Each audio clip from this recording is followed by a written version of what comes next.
I have 2,212 Master Caskets stacked up, and after going on a big money grind in the last video, I now have a max cash stack, a bunch of implinks for other clue tiers, and a lot of shades to burn, and I am now set to commit a lot of hours to grinding clues. In my collection log series, here's my log. My goal is to complete as much of the game as possible, and in this video, it's time I set things to overdrive and make some real progress.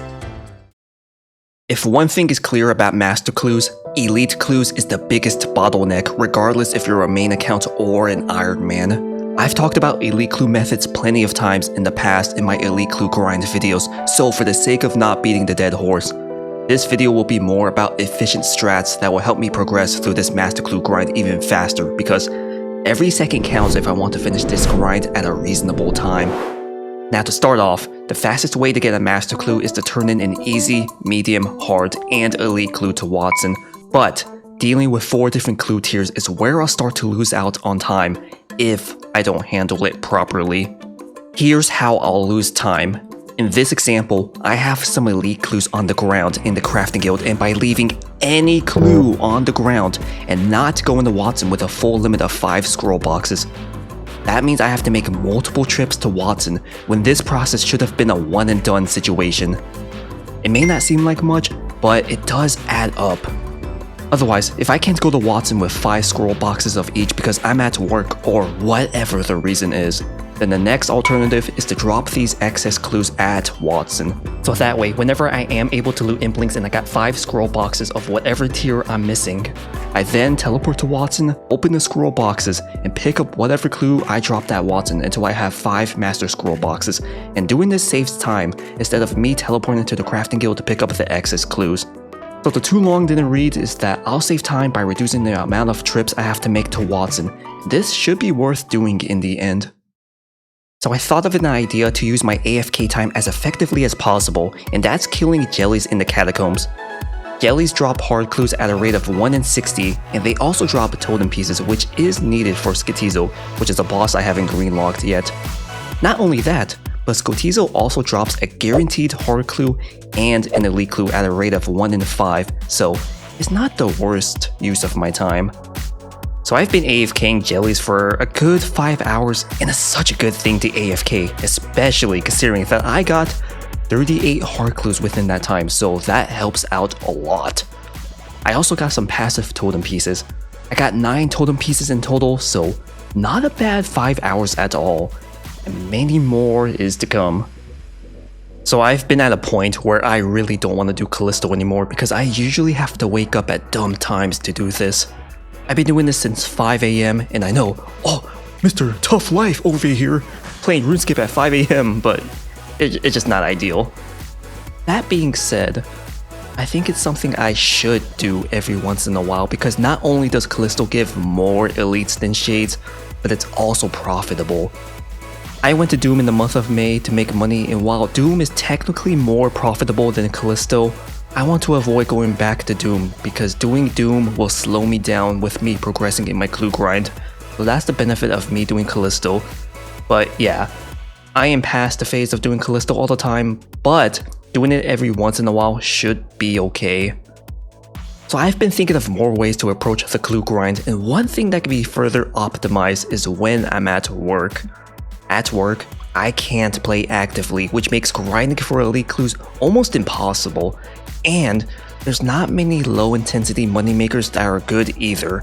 So, upon thinking about things even deeper, I decided that my time at work is best used for grinding other clue tiers. The reason for that is because when I'm home and can actively play, at some point I will have to open impling jars, and that eats up more time than you might believe. So, if I can use my active time to grind out elite clues as much as possible, and use my AFK time for other clue tiers, then I believe I'll be saving lots of time in the long run. Now the question is, what am I going to do to obtain the other clues while at work? Well, I have some ideas that require testing. So I tried killing ham members for a while with a golding potion for a 1 in 47 chance of receiving an easy clue, but the problem I'm facing so far is that these guys wander so far to the point where my character just stands in place a little too often. So what I'm gonna try doing instead is killing Brutus, the cow boss. Brutus drops easy clues at a rate of 1 in 38, and I'm pretty sure you can AFK the boss, so I'm gonna try it out. Brutus is a boss so simple that even free-to-play members can kill it, so I don't think I'll need to worry about health at all. So I'm just gonna sit here and see what happens. Okay, he does a slam attack, so that might be an issue, but otherwise, wow, got a combat achievement, how impressive. So I tried this out for only a minute, and I quickly came to realize that this slam attack is really going to be a problem if I'm gonna hardcore AFK.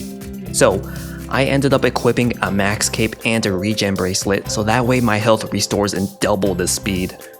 During this time of testing, I passively got a combat achievement and the Muleta collection log, which I left on the ground because this item has no use for an account like mine. I also received the bottomless milk buckets in 16 KC. And while the HP cape and regen bracelet healing perk along with the occasional blowpipe spec did help with me prolonging my death, these kills felt even slower than ham members, so I ended up scraping the idea of killing Brutus. I ended up going back to ham members and found a better location, and this is what I'm going to be doing for easy clues. It's probably the best method I got, honestly. As for medium clues, I have a Venator bow and I'm at the catacombs to kill Dagonos for a 1 in 121 chance of receiving a medium clue.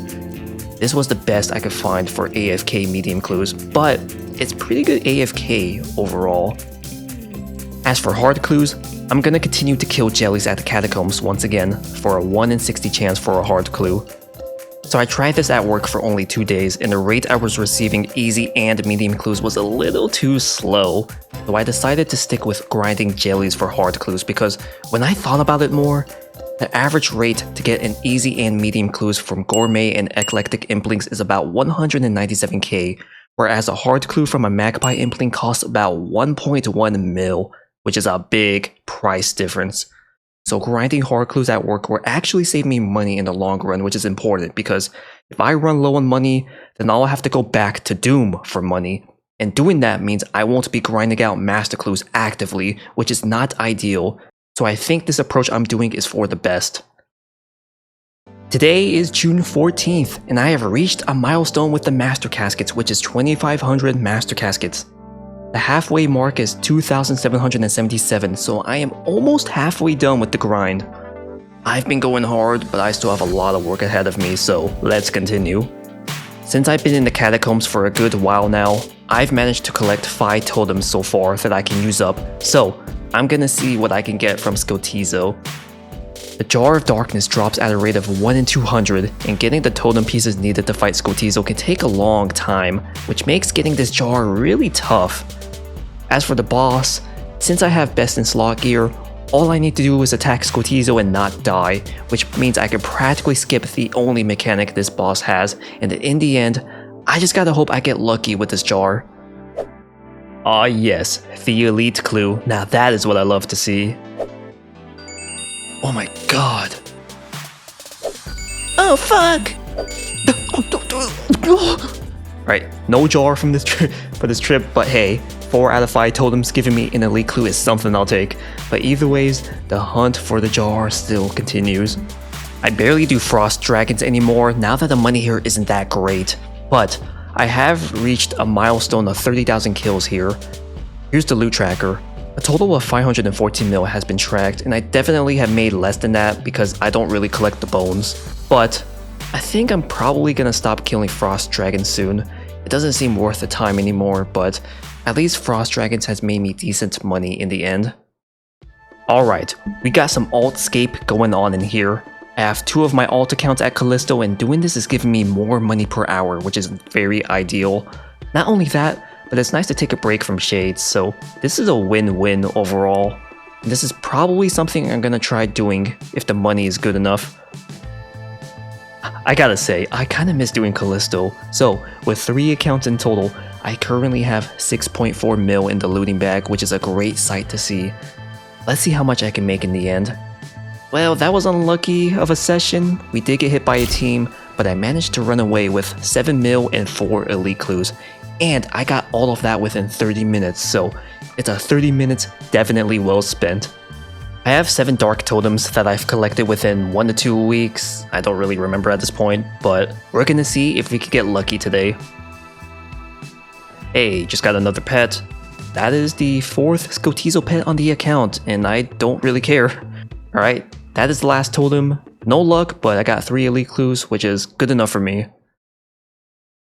The new quest, The Blood Moon Rises, is now in the game, and usually I like to play efficiently and wait until quest guides are out, but since there's gonna be a new late game boss, I want to actually kill it since I could potentially make some good money, so I am gonna attempt this quest and hope it'll be worth the time in the end, so good luck to me. Alright, look at this amazing tech I just discovered. Since there's obviously no quest guides yet, what I'm gonna do is follow the No Monkey livestream, so that way I can finish this quest and get to the new boss ASAP. I'm about to begin another fight. I watched like 10 seconds of the fight and I think I get the idea. I usually eat my words when I say that, so we'll see how things go.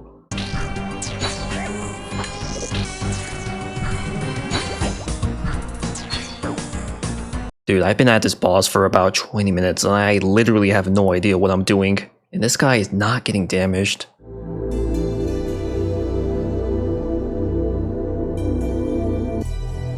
Yeah, I have no idea what I'm supposed to do, so it's either that I'm dumb or it's just not obvious, but good thing I would never make myself look dumb on the internet. Am I right, guys? Oh, fuck! Oh, hello, who is this? Yeah, I'll follow you into the dark cave, that's not weird. Wow, there's a lot of animation on those hip swings, and why do I talk like a huge virgin? So I'm not gonna bore you with clips of me repeatedly failing to do the boss mechanics correctly because it gets old real fast. Even though this was the first few hours into the quest being released, I'm not gonna use that as an excuse of me performing badly. So I clearly could have done better, and this really mattered during the final boss fight. Brute forcing the boss is simply not an option. During the final boss fight, I kept getting shredded and it became clear that I needed to learn what to do. So I went and practiced the fight more and I still couldn't figure out how to deal with the spear attacks. So I finally decided to watch videos and I finally understood how to deal with it. Turns out this whole time I was an idiot because they definitely taught you how to deal with the spear attacks in the first fight. The too long didn't read is that the visual marks of blood that appear near him indicate which direction he'll attack, and you have to move the opposite direction of the blood once he starts thrusting his spear. This requires having fast reflexes and remembering the visual cues, which was the toughest part because it really goes by fast. But now that I know what to do, defeating this boss has become a lot more doable.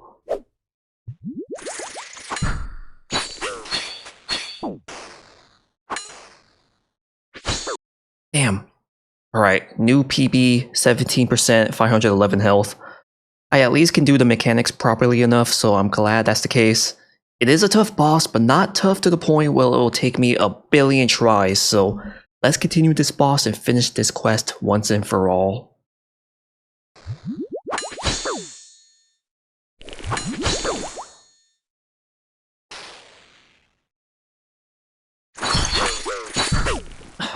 Alright, sick lag.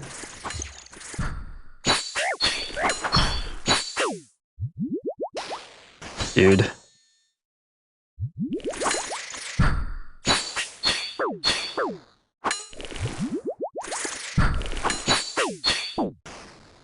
Dude, that is so BS.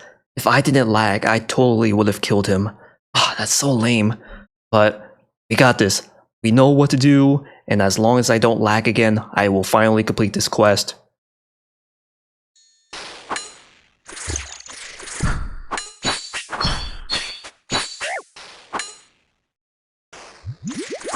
Let's play it safe and heal up. No need to risk it since I have all these brews.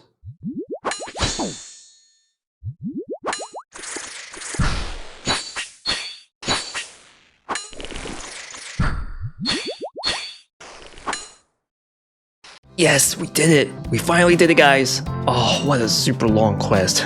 I've been at this for like 4+ hours, but he is dead. L'Oreal, or whatever the fuck your name is, see ya! It's a fun boss fight, but I think it lasted a little longer than it should have, which made it really repetitive, but oh well. Blood Moon Rises is now complete. We can now do the Maggot boss, and I really hope the time spent doing this quest inefficiently will be worth it in the end. So hopefully doing this boss will pay off in some way. As usual, I took a look at the boss to try to get an idea on how to do it, and I'm most likely gonna play like shit. So let us begin.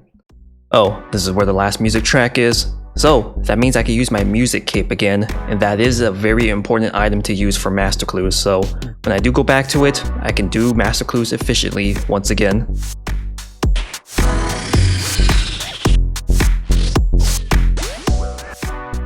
Yeah, no surprise, this is the first attempt. No idea what I'm doing. Okay, I tried watching other people do the boss, and I think I understand the mechanics now.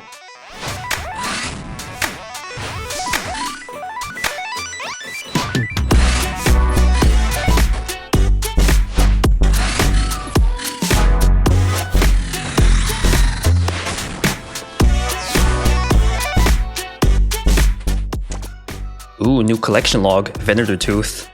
Is this anything special? Well, in 10kc, we got a collection log, but it's on the Venator tab and not the Maggot King tab, so it is a common item it seems like. So I continued to grind the boss, and I got most of the mechanics down pretty quick, and it's a pretty fun boss overall. The boss has a good amount of things going on to where it's challenging, but not overly complicated to do anything. And this boss requires your character to move at all times and be aware of your surroundings, which makes the boss engaging instead of just sitting there with your hands on your dick. The one thing I had trouble with from time to time is the melee phase, since I still struggle with tick perfect timings, but that was mostly it. And in the end, it just requires me to practice the boss more. Despite me enjoying the boss, I couldn't help but feel like I was wasting so much time and that I should have just focused on my master clue grind instead of doing the Blood Moon Rises quest and the Maggot King.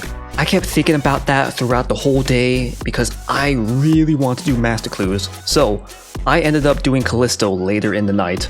I just finished a Callisto session which lasted for 4 hours and I got 10 elite clues from it. I also had my alt account do DPS and I kept track of the loot this time, so within 3 accounts, I made 49 mil, which feels like a much better use of my time, so I am content with this. But despite me feeling like I wasted my time, I decided to not listen to myself and I continued to do the Maggot King for one more day in hopes that the time I invested will pay off. Since I'm spending more time on this boss, I tried making these kills go by a bit faster. I brought a ZCB so I could potentially deal 110 damage at the beginning of each kill, and I learned how to do the melee punish, which is pretty much hitting the boss twice within 2 ticks, which means more damage being dealt to the boss. Even though these are the only 2 additional things I'm doing, these should help me out regardless.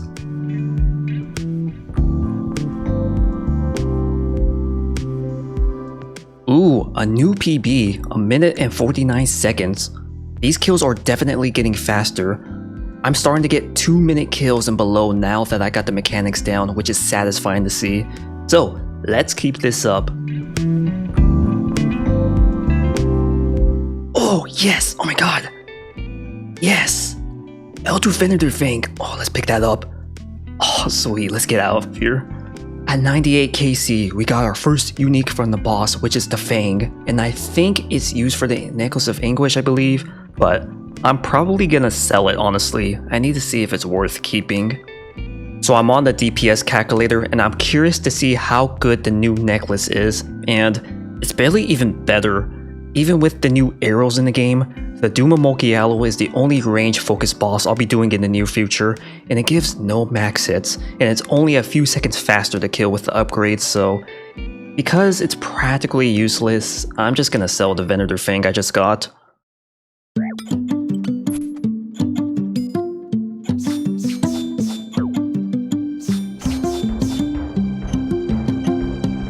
I just finished my last clue, and today is an exciting day because as of July 2nd, I am officially halfway done with the Master Clue grind. 2,777 is the halfway mark, and we have 2,779 caskets at the moment. On May 26th, I had 2,212 caskets, so that means I solved over 567 clues in a month, which is a ridiculous amount considering how long it takes to collect master clues. I've been going hard with this grind, and I've been pacing really fast. I don't know if I can reach my goal before Raids 4 comes out, but I will try my best to make it happen. But until then, the grind is still the same, and I have many hours ahead of me, so I better continue going back to work. So AFKing jellies at the catacombs has been treating me well, but I feel like my AFK time still isn't being used as effectively as it could be. So because of that, I decided that it might actually be worth going back to Sarachnis when I'm at work. I stopped doing Sarachnis because Scythe and Blood Fury charges are pretty expensive, and for the longest time, I was so fixated on that fact alone when I should have thought of other weapons I can use. So I went on the DPS calculator and looked into using an Inquisitor Mace, and I noticed that it's only 5 seconds slower than using a Scythe, which is such a small time difference. Not only that, but you can save about 1.3 mil an hour on Blood Fury charges by using an Inquisitor Mace instead of a Scythe, which really helps out. I talked about this earlier in the video, but you spend about 1.1 mil per hard clue if you loot Magpie Implings.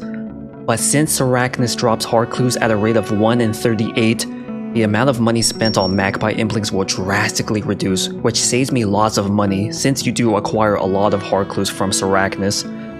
Sarachnis also drops elite clues at a pretty fast rate of 1 in 57, which means the amount of time spent actively hunting for elite clues in my free time will drastically decline as I'm using my AFK time to grind some out, and that is a good thing because that means I'll get the master clue grind done even sooner. And if you don't believe me that Sarachnis drops a lot of clues, take a look at my loot tracker. In roughly 106,000 kills at Sarachnis, I got 2,699 hard clues and 1,910 elite clues. And that is a lot of time I spent at Sarachnis, but I'm going to be spending more time and I will be getting even more clues. So this is why I'm going back to Sarachnis, and I think this will be the most efficient way to approach my AFK time for the master clue goal. Yeah, I definitely miss doing Sarachnis because getting elite clues at work is such a nice feeling. So today, I got 9 elite clues and 10 hard clues, and I got all of this within a 6-hour time span. I got 302 kills, averaging 48.6 kills per hour, and the kills per hour is slow because I used Piety for 3 hours and didn't use it for the other 3. Now, I'm using an Inquisitor's Mace and spending about 1 mil an hour on Blood Fury charges, and taking a look at the loot tracker, 8 mil was tracked, but I didn't collect a single thing, which made me think that I should probably make use of the private instance feature at Sarachnis. Once again, it goes back to saving money, so I'll need to plan and see what I should be looting at Sarachnis. I sold the Venator Fang I got a few days ago for 125 mil, and this money would definitely be useful. So I made a new Runelight profile which will make AFKing at Sarachnis a lot easier. In the ground items plugin, the scroll boxes are obviously in the highlighted section. As for the hidden items, I put the items that are practically worthless in this section. In the custom menu swaps plugin, under the ground item sort section, I set the priority for important items to be picked up first. So, for example, elite and hard clues are the most important, so if a clue were to be dropped in a pile of items like this, the clues will be the very first item to collect upon left clicking, so this helps out a ton. I then proceeded to sort items based on how profitable they are. In the custom hides section, I put the useless items that I don't want to collect at all in here. So if any of those items are on the ground, there will be no option to left click take them, so that's a nice quality of life. Otherwise, that is it. Scroll boxes still despawn in about 3 minutes, which means I need to pick them up immediately when they drop. But otherwise, all items in an instance will despawn after 3 hours, which means I don't have to rush to pick any of them up. Once I run out of supplies, I just pick up the loot, go to the bank to resupply, and I am officially set to AFK Sarachnis. So this Sarachnis trip is complete, and I'm gonna pick up the loot to see how much money I walk out with. 1.2 mil was made from this trip, and that practically pays back for the 1 hour of using a blood shard, so you can see the power of killing Sarachnis in an instance. This is day 2 of coming back to Sarachnis, and I got 509 kills in 9.5 hours. 14 mil was tracked and only 5 elites, which was sad, but that's just how it is at Sarachnis. You either get lucky or you don't.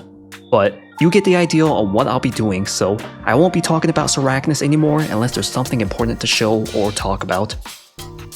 So I forgot this was a thing, but there was some update recently, I forgot what exactly, but if you die in the wilderness with clues in your inventory, they would no longer be lost on death and they would go to your gravestone, as you can see here. But if you get PK'd while your gravestone is active, however, you will lose the clues, so do make sure you claim them from your grave. But otherwise, I just thought I would share it for people who are dealing with clues in the wilderness. Today is July 5th, and I recently noticed that my cash stack is under 100 mil. Thankfully, I have a lot of loot in my loot tab and a bunch of stuff from Implings, but I'm gonna go on a bank selling spree to fix that money problem. I'm also doing this because I still need Implings for easy and mediums, which made me think about something. So, since Jagex has been really on top of it with banning bots, that means bots aren't really around, and bots have definitely helped supply the game with a lot of Implings. But if these bots don't come back, that means the amount of Implings being traded and coming into the game will decline, which will make the price go up. I want to avoid paying a lot of money for imps, if that truly ends up being the case, so I'm gonna buy enough gourmet and eclectic Implings so that way I will be set for the rest of the grind and I won't have to think about it. I'm not gonna worry about magpies, because I'm getting clues from Arachnis, but otherwise, let's start selling the loot tab.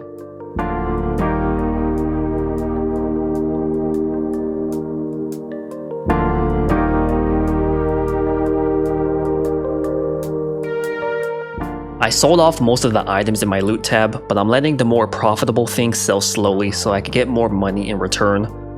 And I did the math to determine on how many gourmet and eclectic implings I need, and I need 60k of each imp.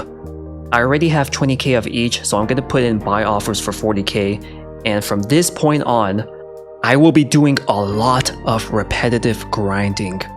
I think I've done everything I could to make the rest of this grind run as smooth and efficiently as possible. I don't think there's anything else I could do to make this grind go faster. This is the best it's gonna get.